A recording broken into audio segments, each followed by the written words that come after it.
Assalamualaikum warahmatullahi wabarakatuh, Sobat Safira. Hai, jangan lupa like, comment, and subscribe channel Saripati Virtual ya.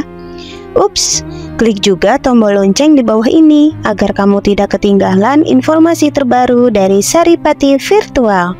Menyaji intisari dari lubuk hati, menyiapkan bekal untuk orang berakal. Selamat menyaksikan dengan seksama agar kita tidak keliru dalam memahami ceramah beliau. Coba sekarang kamu saya tanya, ini latihan cerdas. Definisi kikir itu apa tuh Pak? Gak pernah memberi kamu kan? Artis-artis Jakarta, tokoh-tokoh nasional pernah gak memberi kamu? Enggak kan? Tapi gak pernah kamu vonis kikir, karena kamu gak pernah tomat. Tapi pacar kamu, kok amin ditraktir terus? Atau istri kamu, atau mertua kamu kok gak ngasih warisan, kamu bilang kikir kan? Sebabnya kikir betul apa karena kamu tomak, berharap? Tomak. Maka di kitab tasawuf itu gak ada bab kikir, yang ada bab tomak. Karena asal usul menvonis orang kikir itu karena tamak. Maka jangan banyak kenal orang, nanti banyak hukum kamu kan. Sombong juga gitu, di tasawuf itu gak ada bab sombong. Karena orang hukumi orang lain sombong itu karena kamu ingin dihormati. Ada orang gak kenal, terus lewat saja gak tanya kamu bilang sombong enggak kan? Tapi kalau kenal, oh sombong betul, kenal gak tanya kan gitu. Jadi tasawuf itu sisi unik dari khazanah Islam. Makanya di tasawuf itu gak ada kritik terhadap kikir. Ya tentu kikir itu buruk, pasti ya kikir itu buruk. Tapi gak perlu dikritik. Jangan-jangan yang salah kamu. Mau kenal Pak On di PPAI terus ingin jadi sekretarisnya. Terus ingin kenal Pak Jokowi ingin jadi menterinya. Nanti kenal rektor ingin jadi pegawai. Ketika gak diturutin bilang Pak Rektor kikir. Tapi orang lain ya gak pernah berharap. Mungkin gak menvonis Pak Rektor atau Pak On ini kikir, enggak kan? Berarti vonis kikir itu status orang itu apa gak kesampaian niat kamu? Memang agak jelimet ilmu tasawuf itu, tapi itu unik, itu bagian dari khazanah apa? Islam. Makanya Rasulullah itu sering isti'adah, minta perlindungan, wa min toma'en fi ghairi matma'in. Ya Allah, saya tidak ingin berkeinginan yang tidak layak. Karena semua dunia ini dimulai dari ini. Coba kamu protes negara itu karena apa? Ingin makmur sejahtera tanpa kerja, sehingga nyalakan menteri keuangan, menteri ini. Makanya kalau guyonannya ulama tasawuf gini, tak beri bocoran. Guyonannya orang tasawuf, gini guyonannya. Anta lam tajid min nafsika kullama turid, fa kaifa turidu min ghairika kullama turid. Kamu yang punya keinginan saja tidak bisa memenuhi apa yang kamu inginkan. Kenapa keinginan itu kamu timpakan ke orang lain untuk memenuhi kamu? Wong kamu yang punya keinginan saja tidak bisa mewujudkan. Kenapa keinginan Anda kamu timpakan, bebankan orang lain untuk memenuhi keinginan Anda? Misalnya kamu, Gus saya ini goblok, tolong pinterkan. Wong kamu yang ini saja tidak bisa, kok menyuruh saya? Jadi kalau tiap tasawuf itu unik.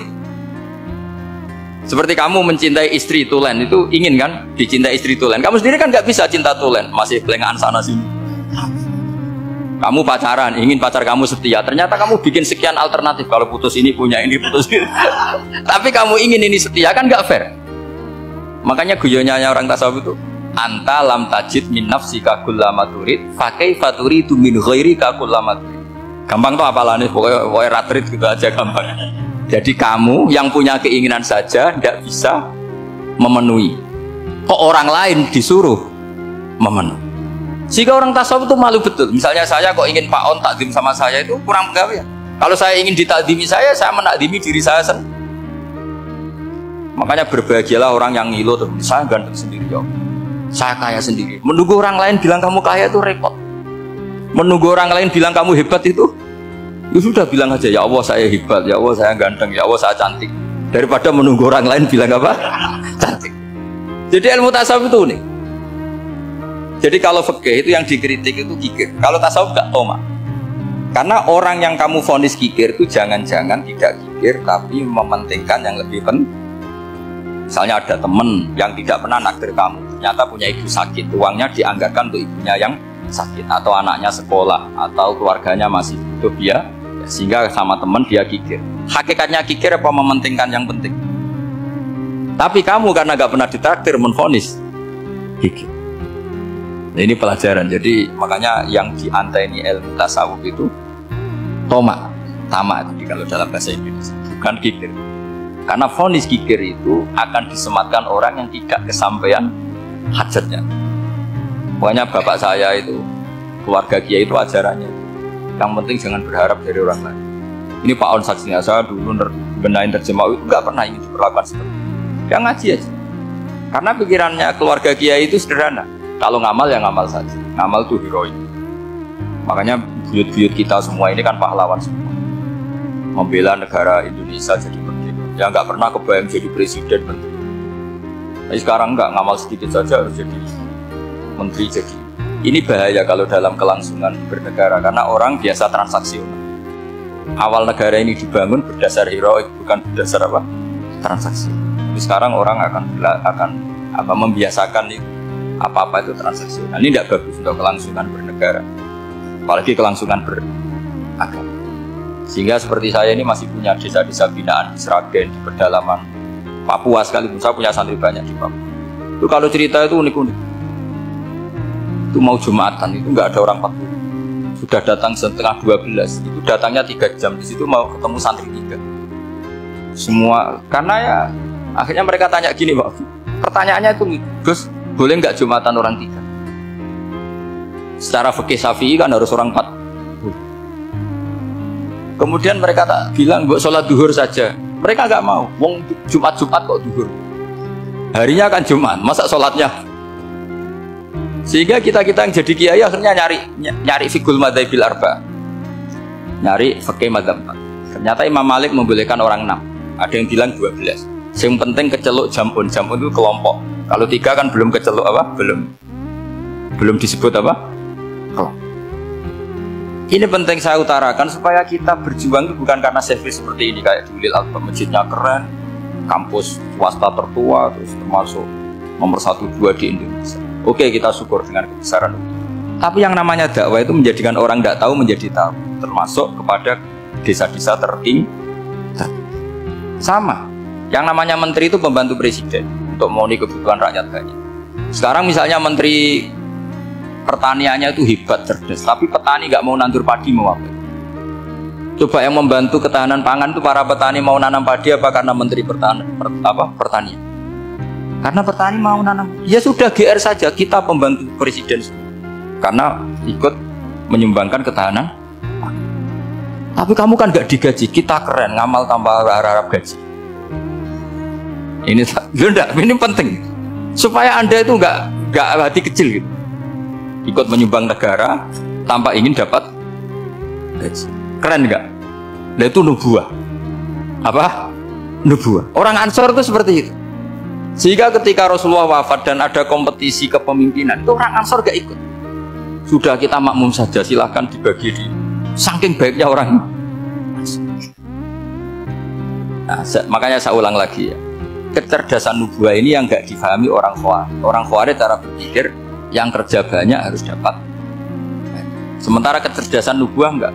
Yang biasa memberi terus memberi saja biar derajatnya tetap al-yadul ulya.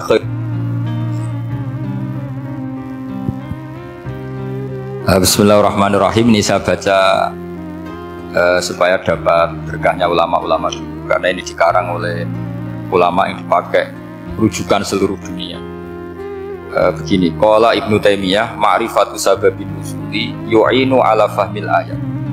Jadi mengenali asbabun nuzul itu membantu memahami secara benar ayat itu.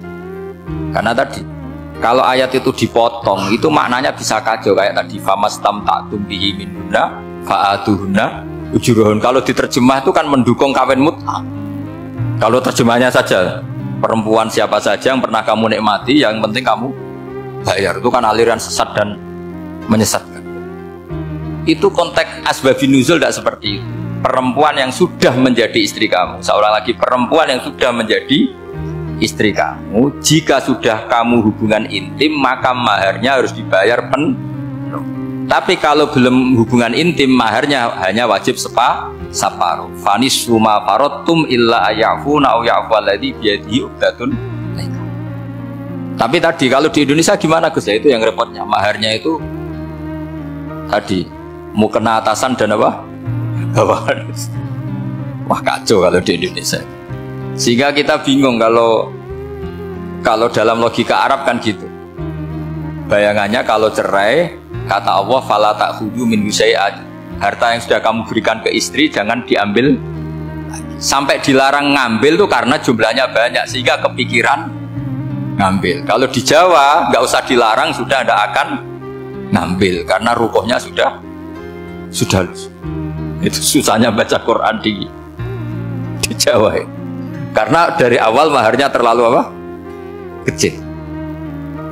Terus beliau Imam Suyuti termasuk di sini menyontohkan yang pasti salah kalau difahami, yaitu tadi ayat apa itu fa'inama tuwallu fastamma wajib. Jadi beliau terus meringatkan betapa pentingnya mengenali asbabin. Karena asbabin nuzul itu gampang. Saya ulang lagi, asbabin nuzul itu gampang. Gampangnya begini ya, kan ada satu peristiwa, misalnya begini, Rasulullah itu kan mengkritik penuhanan Lata dan Uzza, berhala-berhala itu dituhankan, dikritik sama Rasulullah. Kemudian mereka begini, karena mereka biasa personifikasi Tuhan. Muhammad, kalau Tuhan itu tidak Lata Uzza dan itu terbuat dari batu, lalu Tuhan Anda itu dari apa? Amin fiddotin audhabin, lalu Tuhan Anda ini dari emas apa dari perak? Karena mereka nggak bisa membayangkan Tuhan tanpa dipersonifikasi. Terus Allah menurunkan qul huwallahu ahad, Allahus somad, lam yalid wa lam yulad wa lam yakul lahu kufuwan. Karena otaknya mereka sudah begitu, yang namanya Tuhan itu harus dipersonifikasi. Makanya saya kemarin di Korea seminggu, cerita yang paling unik gini Pak On, ada bos Islam, ada bosnya TKI yang baik. Mereka mengizinkan pekerjanya sholat. Bareng sholat tuh diingeti ke atas ke bawah, kok nggak ada arcanya. Sehingga setelah sholat dibilang, apa saya berikan berhala sekalipun? Karena nggak kebayang ada orang sholat kok tanpa berhala, tanpa Tuhan. Yang kamu sembah itu mana? Kok gak ada? Apa tak belikan? Jadi unik. Nah teman saya yang satu unik lagi, dia termasuk pegawai Garuda yang dereno saya ke Korea itu orang pegawai Garuda. Dia karena orang kaya biasa ke Eropa kemana-mana. Singkat cerita dia sholat di mall karena nganggep Korea itu sudah negara maju kayak Eropa. Setelah sholat di mall pas asar itu, security-nya nelpon polisi. Pak polisi, di sini ada ritual teroris. Jadi kalau menamakan sholat itu ritual. Jadi artinya apa? Ritual-ritual yang kita lakukan itu macam-macam cara Pak. Orang ateis itu kan Cina, kan Korea itu kan ya Cina lah, Korea, Jepang, RRC itu kan sipit. Itu ya yang namanya ibadah sembahyang harus ada patungnya atau ada arcanya atau ada benda-benda. Orang Islam kan nggak ada sama. Makanya mereka itu kok bisa? Semoga kita bisa mengambil manfaat, ilmu, ibrah, dan berkah dari ceramah tersebut. Amin. Sampai ketemu di lain kesempatan ya. Jangan lupa terus saksikan channel Saripati Virtual. Terima kasih. Wassalamualaikum warahmatullahi wabarakatuh.